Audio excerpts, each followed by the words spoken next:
Good morning guys, this is me Priyanka Rajput and you're watching my channel Maths Beans. So today, अच्छा last time हम लोग कौन से section में थे? कहाँ गए? हम थे ज्योमेट्री. हमारा सेक्शन जो चल रहा था वो चल रहा था जियोमेट्री. कुछ क्वेश्चंस उसके बाकी थे हमारे. क्वेश्चन नंबर 9 से हमें क्वेश्चन नंबर 8 से हमें स्टार्ट करना था. तो क्वेश्चन नंबर 8 है, okay, how many tangents can be drawn from a point outside the circle. चलिए क्वेश्चन नंबर 8 है, हाउ मेनी टेंजेंट्स. यहाँ पे हम लोग टेंजेंट भी सीखे क्या होता है. Tangents can be drawn from outside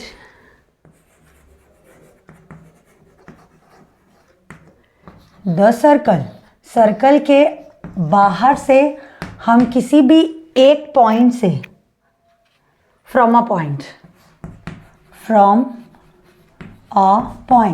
किसी भी एक पॉइंट से हम सर्कल के बाहर से कितनी टेंजेंट्स ड्रॉ कर सकते हैं, ये है हमारा क्वेश्चन. मतलब अगर एक सर्कल दिया हुआ है, सर्कल के बाहर कोई पॉइंट गिवन है, जैसे कि ये पॉइंट गिवन है, तो इस पॉइंट से हम कितने टेंजेंट्स ड्रॉ कर सकते हैं, ये हमारा क्वेश्चन है. सबसे पहले हम ये समझते हैं कि टेंजेंट क्या होता है. एक ऐसी लाइन जो सर्कल को किसी भी एक पॉइंट पर टच करके गुजरती है, that is called a tangent. जैसे फॉर एग्जाम्पल मैं दूं तो इस पॉइंट पर ये कोई एक पॉइंट है सर्कल का, ये ड्रॉ की मैंने एक टेंजेंट. ये देखिए, ये सर्कल के एक पॉइंट को टच करके गुजर रही है, सिर्फ एक सिंगल पॉइंट को टच करके गुजरेगी, that is called a tangent. तो क्वेश्चन में पूछा गया है कि अगर सर्कल के आउटसाइड में कोई एक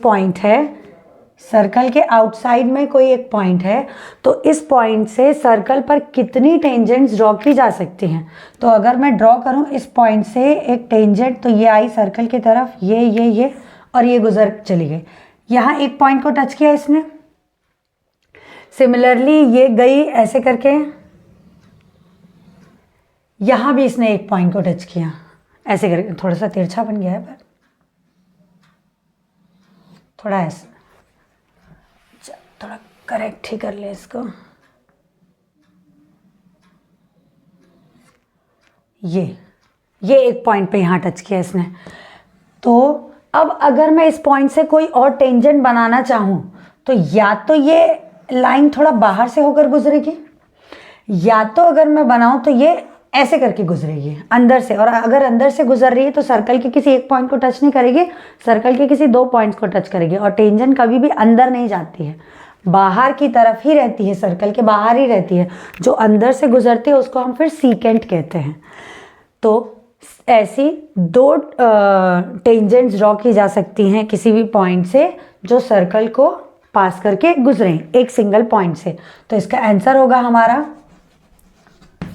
2. सॉरी गाइस, सर्दी बढ़ गई है, ठंडी बढ़ गई है एक्चुअली. चलिए अब हम आते हैं अपने दूसरे क्वेश्चन की तरफ, क्वेश्चन नंबर 9 की तरफ. What is the largest chord of the circle called. मैं क्वेश्चन यहीं लिखती हूँ और इसी क्वेश्चन में सर्कल में आप लोग को बता दूंगी. What is the largest. अच्छा वेट, मैं दूसरे में बताती हूँ, एक काम करती हूँ और सर्कल को थोड़ा डिफाइन भी कर देती हूँ. और भी बहुत सारे पॉइंट्स होते हैं सर्कल के, उसको भी डिफाइन कर देती हूँ. क्योंकि अभी तो कॉर्ड के बारे में पूछा गया है, रेडियस के बारे में पूछा जा सकता है, डायमीटर के बारे में पूछा जा सकता है, सेक्टर के बारे में पूछा जा सकता है, टेंजेंट के बारे में तो पूछा ही गया, सीकेंट के बारे में पूछा जा सकता है. तो मैं सारी चीज़ें ही बता देती हूँ इसी एक क्वेश्चन में. क्वेश्चन है हमारा, what is the largest chord of circle called. Circle के लार्जेस्ट कॉर्ड को हम क्या कहते हैं, सर्कल के लार्जेस्ट कॉर्ड को हम क्या कहते हैं? चलिए तो एक सर्कल बनाते हैं और इसी में सारी चीज़ें आपको एक्सप्लेन करेंगे। सिर्फ कॉर्ड के बारे में एक्सप्लेन नहीं करेंगे, और भी चीज़ों के बारे में एक्सप्लेन कर लेंगे। जैसे अगर मैं कॉर्ड की बात करूं तो कॉर्ड एक ऐसी लाइन होती है जो सर्कल को किसी भी 2 पॉइंट पर टच करती है। कॉर्ड एक ऐसी लाइन होती है जो सर्कल को किसी भी 2 पॉइंट पर टच करती है। तो अगर सर्कल का ये मैंने 2 पॉइंट माना, तो ये जो लाइन कनेक्ट करी दोनों पॉइंट को, that is called a cord. इसे हम कहेंगे कॉर्ड। अब कॉर्ड के बाद आता है डायमीटर। डायमीटर वो लाइन हो जाती है जो सर्कल की सबसे बड़ी कॉर्ड होती है और वो हमेशा सेंटर से पास होकर गुजरती है। डायमीटर हमेशा सेंटर से पास होकर गुजरेगी। डायमीटर हमेशा सेंटर से पास होकर गुजरेगी, that is called a diameter. देखो ये भी 2 पॉइंट्स को कनेक्ट कर रही है, तो हम डायमीटर को भी क्या कह सकते हैं? कॉर्ड कह सकते हैं। अब आते हैं रेडियस की तरफ। रेडियस क्या होती है? रेडियस जो सर्कल के सेंटर से सर्कल के किसी भी पॉइंट को टच करती है, सर्कल के सेंटर से सर्कल के किसी भी पॉइंट को टच करती है, दैट इज कॉल्ड रेडियस। तो ये रही रेडियस हमारी। रेडियस हो गई, डायमीटर हो गया, कॉर्ड हो गया। क्वेश्चन में पूछा गया what is the largest chord of the circle. Circle की सबसे बड़ी कॉर्ड क्या होती है? तो सर्कल की सबसे बड़ी कॉर्ड क्या होती है? सर्कल की सबसे बड़ी कॉर्ड क्या होती है? डायमीटर। सर्कल की सबसे बड़ी कॉर्ड क्या होती है? डायमीटर। चलिए फिल इन द ब्लैंक्स में भी आ सकता है, एमसीक्यू में भी आ सकता है, ट्रू फॉल्स में भी आ सकता है, कैसे भी पूछा जा सकता है ये क्वेश्चन। चलिए आते हैं हम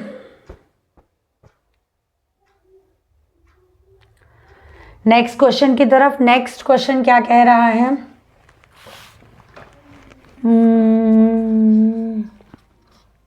अच्छा चलो इसको भी मैं यहीं बता देती हूँ। क्वेश्चन नंबर 10 यहीं लिख देती हूँ।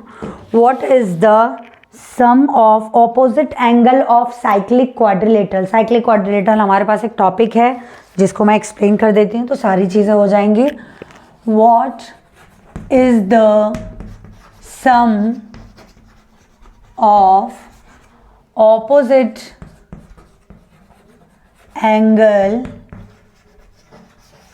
Of cyclic quadrilateral. Cyclic quadrilateral. Cyclic quadrilateral क्या होता है ये हमें देखना है पहले। क्वाड्रिलेटरल है मतलब ऐसा कोई पॉलीगॉन होगा जिसके पास 4 साइड्स हैं। ये मैंने मान लिया एक पॉलीगॉन। अब सिर्फ 4 साइड वाला फिगर तो क्वाड्रिलेटरल कहलाता है। लेकिन साइक्लिक क्वाड्रिलेटरल क्या होता है? साइक्लिक क्वाड्रिलेटरल वो क्वाड्रिलेटरल होता है जो एक सर्कल के अंदर फॉर्म होता है। जो एक सर्कल के अंदर फॉर्म होता है और इसके ऑपोजिट एंगल्स का सम हमेशा 180 डिग्री होता है। 180 डिग्री होता है। ये इक्वल नहीं होता है, 180 डिग्री होता है। Angle A plus angle C is equals to 180 degree and angle B plus angle D is equals to 180 degree. Question कह रहा था what is the sum of opposite angle of the cyclic quadrilateral. तो देखिए opposite angles का सम 180 होता है cyclic quadrilateral में, तो आंसर आएगा 180 degree.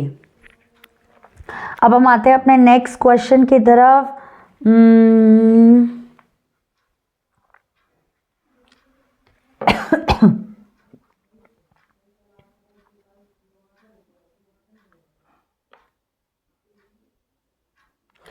What is the angle subtended by the diameter of any point on circumference? ये वाला कॉन्सेप्ट मैं पहले भी आप लोगों को बता चुकी हूँ। चलिए इस पर फिर क्वेश्चन आ गया है। ये कॉन्सेप्ट बहुत इंपॉर्टेंट भी है, क्वेश्चन दोबारा आ गया है। चलिए क्वेश्चन कह रहा है कि what is the angle subtended by the diameter at any point on the circumference. अच्छा क्वेश्चन नंबर है 11। व्हाट इज द, अच्छा ये बताया कि नहीं ये मुझे ध्यान नहीं है, वेट दूसरा वाला बताया था शायद। What is the angle subtended, दूसरा वाला बताया था, याद आया, बाय, इसमें पर्टिकुलर डायमीटर की बात कर रहे हैं, by the diameter, by the diameter at any point on circumference, at any point on circumference, circumference में किसी भी सर्कल के सर्कमफेरेंस, अब सर्कल का सर्कमफेरेंस क्या होता है ये देखिए, ये रहा सर्कल, तो ये जो सर्कल की बाउंड्री होती है उसी को हम सर्कमफेरेंस कहते हैं। क्वेश्चन कह रहा है कि किसी डायमीटर से, ये रहा सेंटर, ये डायमीटर बना दिया, किसी भी डायमीटर से एक एंगल बन रहा है, कहाँ, सर्कमफेरेंस पर, तो ये बन गया एक एंगल सर्कमफेरेंस पर, किससे, डायमीटर से बना हुआ एंगल है। तो हमेशा डायमीटर से बना हुआ एक एंगल जो सर्कमफेरेंस से बनता है, वो याद रखिएगा, वो हमेशा एक 90 डिग्री का एंगल होता है, वो हमेशा एक 90 डिग्री का एंगल होता है। तो इसके सॉल्यूशन में क्या आएगा, 90 डिग्री, और राइट एंगल भी बोला जा सकता है एमसीक्यू में, कई तरीकों से बोला जा सकता है। एमसीक्यू में ऐसे भी लिखा जा सकता है भाई, इसको 180/2, इसका मतलब भी 90 डिग्री है, तो कुछ भी बोला जा सकता है एमसीक्यू में, तो वो होता है 90 डिग्रीज। चलिए ठीक है, ये हो गया हमारा। अच्छा, एक और कर लेते हैं हम, टेस्टिंग ऑफ मैथमेटिकल पॉइंट्स या कॉन्सेप्ट्स। नया वो आ गया है, हमारा पार्ट आ गया है, ज्योमेट्री ख़त्म हो गया है हमारा, अब नया आ गया है हमारा टेस्टिंग ऑफ मैथमेटिकल स्टेटमेंट्स, ये है नया वाला, टेस्टिंग ऑफ मैथमेटिकल। यहाँ से एक मार्क्स का क्वेश्चन आ रहा है, एक 3 मार्क्स का, स्टेटमेंट्स। तो ये सारे हम 1 मार्क्स से क्वेश्चन डिस्कस कर रहे हैं। स्टेटमेंट्स बस हमारे 1 मार्क्स से क्वेश्चन ख़त्म ही होने वाले हैं मुझे लग रहा है, 1 2, हाँ 2 दिन और लगेंगे और हमारे 1 मार्क्स से क्वेश्चन ख़त्म हो जाएंगे। 2 दिन और लगेंगे, कल परसों, उसके बाद 1 मार्क्स से क्वेश्चन ख़त्म हो जाएंगे, फिर हम आएंगे अपने बड़े मार्क्स से क्वेश्चन पर। क्वेश्चन नंबर 1 है, what is the sum of 3 angles of the triangle. What is the sum of 3 interior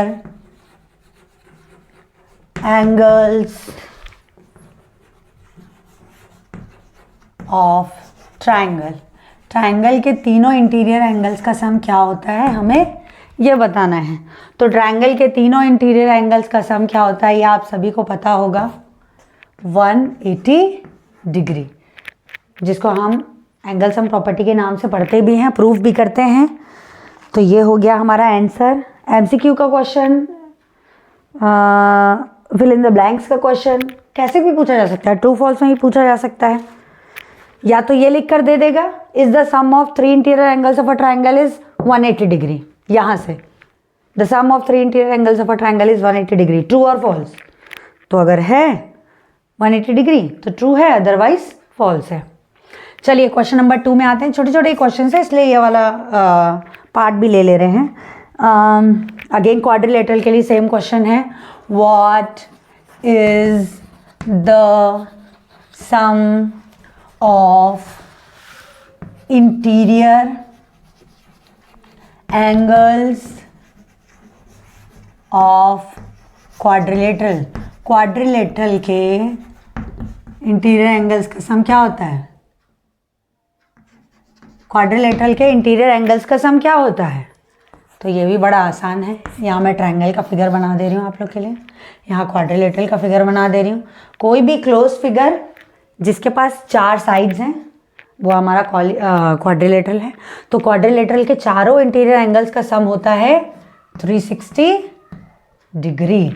देखिए 3 साइड थे 180, अब हर बार साइड बढ़ते जाएगी और 180 डिग्री बढ़ता जाएगा। 3 साइड 180, 4 साइड 180 में 180 ऐड कर दिया 360, फिर 5 साइड पेंटागन, फिर हम 180 ऐड कर लेंगे तो 540, फिर 6 साइड हेक्सागन, फिर हम 180 ऐड कर लेंगे 720।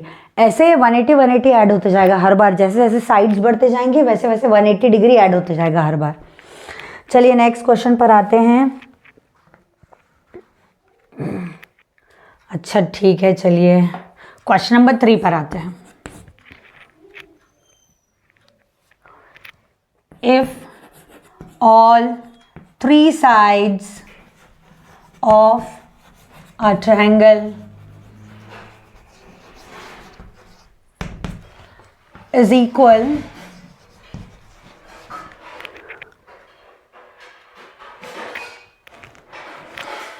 if all 3 sides of a triangle is equal, find its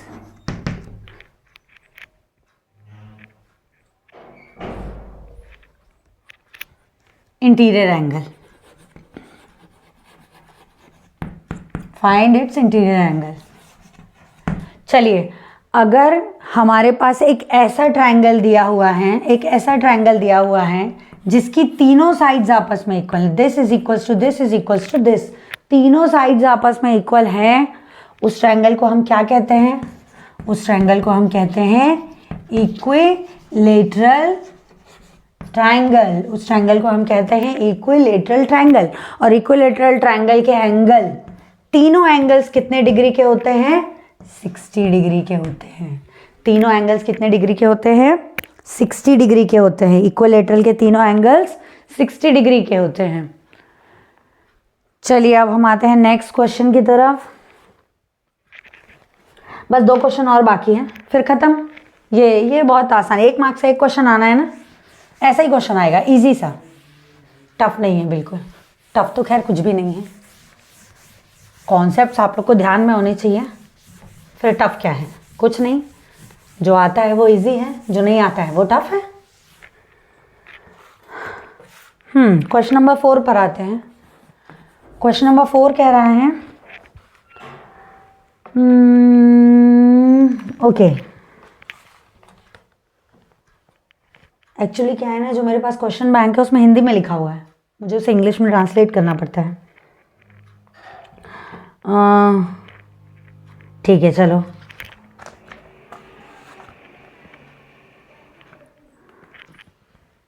the number divisible by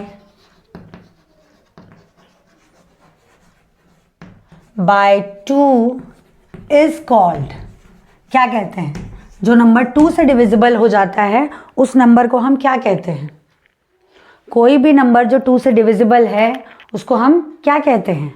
उसको हम कहते हैं इवन नंबर। उसको हम कहते हैं इवन नंबर। जो नंबर 2 से डिविजिबल नहीं है उसको हम कहते हैं ऑड नंबर। ये भी खत्म।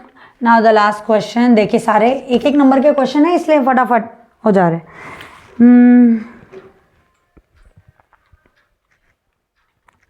अच्छा ठीक है,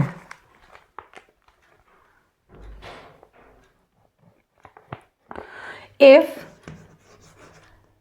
all the corresponding sides of 2 triangle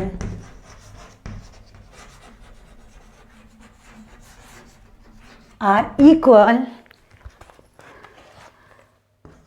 equal, then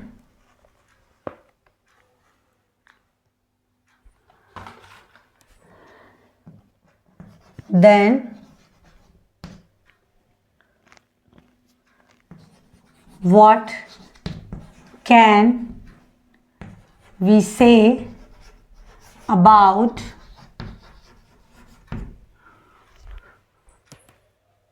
both triangles? अगर दो ट्रायंगल्स के करस्पॉन्डिंग साइड्स आपस में इक्वल हैं तो फिर हम उन दोनों ट्रायंगल्स के बारे में क्या कह सकते हैं?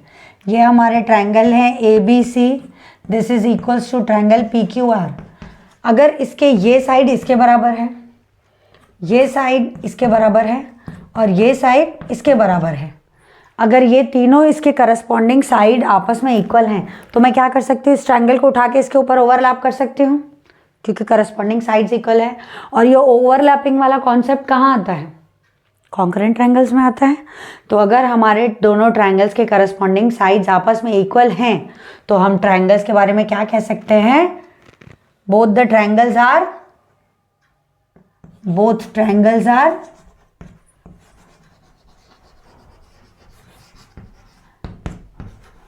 कॉन्करेंट, या लिख सकते हो कॉन्करेंट ट्रायंगल्स, ऐसे करके। ये होता है हमारा यहाँ पर ये ख़त्म टेस्टिंग ऑफ मैथमेटिकल स्टेटमेंट्स, ये ख़त्म हो गया है हमारा। इसके साथ ही हमने 1 2 3 4 5 पार्ट्स ख़त्म कर लिए हैं हमने। अच्छा, अभी हमने बैंकिंग वाला नहीं किया है, बैंकिंग वाला 1 मार्क्स का क्वेश्चन नहीं किया है, उसको हम करेंगे। अभी हमारा पता है मेंसुरेशन बाकी है और ये स्टैटिस्टिक के कुछ क्वेश्चंस बाकी हैं। यहाँ से भी 1 मार्क्स के क्वेश्चन आने हैं तो उन्हें भी हम देख लेंगे 1-2 दिन में, वो ख़त्म हो जाएंगे हमारे। और ये हो गया हमारा आज का सेशन कंप्लीट।